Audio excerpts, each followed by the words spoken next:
Bonjour Karine. Bonjour. Je t'invite à te présenter et présenter ton entreprise. Alors, je m'appelle Karine Saint-Onge, je suis hygiéniste dentaire, propriétaire indépendante d'une clinique dédiée entièrement à l'hygiène dentaire, donc à la prévention, à Chambly. Excellent. Dis-moi, qu'est-ce qui t'a motivé à devenir entrepreneur?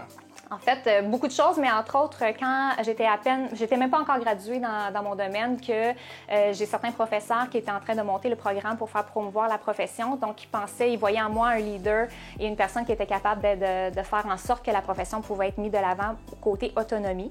Donc, rapidement, j'ai fait partie d'un comité organisationnel pour monter justement l'autonomie ici au Québec. Puis, ça m'a mis tout de suite sur les rails. Alors, j'attendais vraiment le go.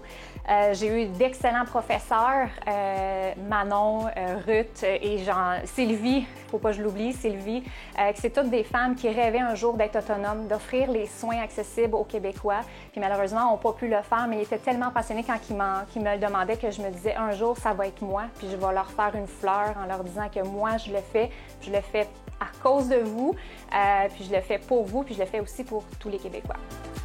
Quels ont été tes plus grands défis dans ton projet d'entreprise? Bon, alors on ne se cachera pas, évidemment, de se partir en affaires en dentaire, ça coûte énormément cher. On parle alors d'une somme à peu près dans les 5 chiffres, donc c'est évidemment quelque chose qu'il faut quand même prendre en note. Donc, mais quand on est sûr de notre projet, puis qu'on est très bien installé et que surtout qu'on est très, très bien entouré de gens qui se spécialisent là-dedans, évidemment, ça rend la charge beaucoup plus facile à gérer. Donc, j'ai quand même une très, très belle équipe qui m'ont aidé au début avec ça, donc ça n'a pas été un souci. Rapidement, ça a été mis plus comme une option. Puis, les plus grand défi, évidemment,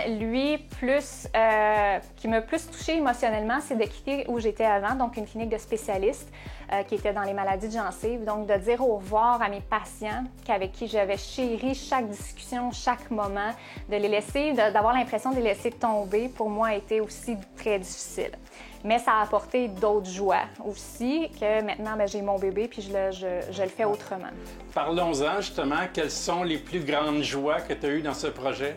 En fait, j'en ai plusieurs. J'en ai donc une, il va toujours rester dans ma mémoire gravé. Je n'aimerais pas son nom, code de déonto oblige. Alors, il m'appelle quand j'ai commencé à publiciser mon entreprise, la clinique d'hygiène dentaire. Il me dit « Karine, je t'attends depuis des années.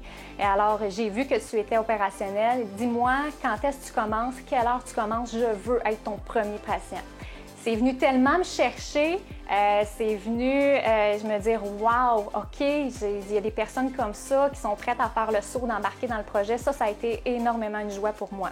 Par la suite, tantôt j'en parlais, ça a été difficile pour moi de laisser tomber mes patients. Donc, j'ai été très contente. Il y en a plusieurs qui m'ont trouvé via mon Facebook professionnel ou même sur mon tableau de l'ordre, parce qu'on fait partie du tableau professionnel de l'ordre, qui ont trouvé mon nom, puis qui m'envoient des messages. « Karine, je t'ai enfin retrouvée, t'es la meilleure. Et alors, je veux que ce soit toi, mon hygiéniste dentaire, qui me suit. Tu m'as tellement bien conseillé, je vais maintenant bien à cause de toi. » Ça, c'est une autre joie. Puis de voir aussi l'autre, familial, c'est de voir mes enfants entrer, de faire semblant jouer à l'hygiéniste dentaire dans mes installations, puis jouer ensemble un jeu de rôle, puis dire « Mais vous savez, l'hygiène bucco-dentaire, c'est important pour votre santé générale. » Juste d'entendre ça, pour moi, là, c'est wow! Donc, je laisse vraiment mon empreinte un peu partout où j'ai passé dans ma vie. Puis, donc, c'est ça. Ça m'apporte des joies tous les jours là, quand je rentre ici. Ouais. Si tu avais un message à donner aux femmes qui ont un projet entrepreneurial, qu'est-ce qu'il serait? En fait, ce qui va toujours me fasciner chez la femme, c'est à quel point qu'on a des multiples tâches, OK? Qu'on peut avoir 1 million de bras, un peu comme l'espèce d'idéologie, là, qu'on voit la femme avec plusieurs bras. C'est à quel point qu'on peut facilement jouer plusieurs rôles. Mais ce que je veux dire aussi, c'est quand on commence à se connaître, quand on est bien dans quelque chose qu'on fait, quand on est passionné dans certaines choses qu'on veut dans notre vie, il ne faut pas avoir peur d'aller de l'avant. Okay?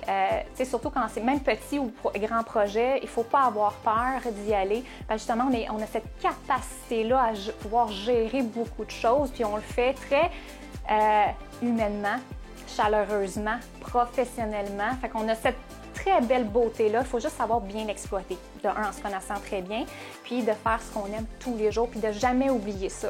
parce que moi, je rentre ici tous les jours, je suis bien, je suis dans mes installations à moi, mais je suis surtout excessivement passionnée.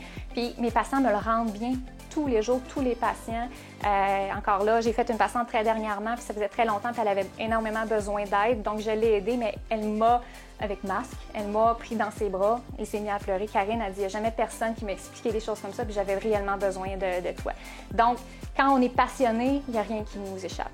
Rien. Il n'y a rien qu'on ne peut pas faire. Je pense que quand on se découvre et qu'on découvre qu'est-ce qu'on veut faire, on peut aller très, très loin. Puis j'y crois, vraiment. Excellent. Merci beaucoup, Karine. Merci.